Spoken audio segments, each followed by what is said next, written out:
Alberta Premier Danielle Smith says the lesser 10% tariff on energy resources is partially because of her. In a written statement, Smith noted the time she and her team spent in the U.S. discussing the benefits of trading with Canada, particularly when it comes to oil and gas. Smith went to D.C. for Trump's inauguration and even met with the president himself at his home in Mar-a-Lago. Energy experts we spoke with say while 10% is better than 25% on other exports, it's still not good. Any tax on an export that previously enjoyed free trade is going to cause change. In the short term, because the U.S. is virtually Alberta's only customer for oil, some say we have to sell to them. So that might mean lowering the cost per barrel, which could have an effect on production. Now, there's a bit of wiggle room right now with the price per barrel, so experts are saying let's not panic. This is a wait-and-see moment.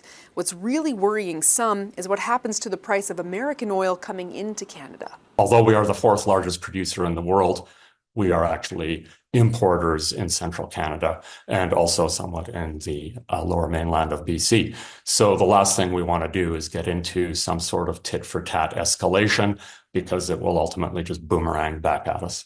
Higher energy prices, he says, slows down the economy overall, which means that Canadians will feel the impact. But on the flip side, he says the sector is thinking long-term. It wakes us up and makes us realize that we should not be dependent upon one customer that we thought was friendly to our economy, and that these pipeline projects and other energy infrastructure projects that allow us to diversify beyond the United States are now vitally important if we want to shield ourselves from this sort of thing again.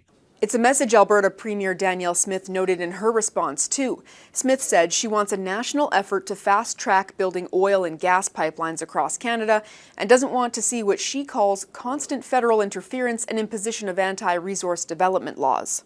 Smith says if the provinces work together, they can overcome these economic challenges ahead, saying Alberta stands ready to do our part if this true Team Canada approach is taken.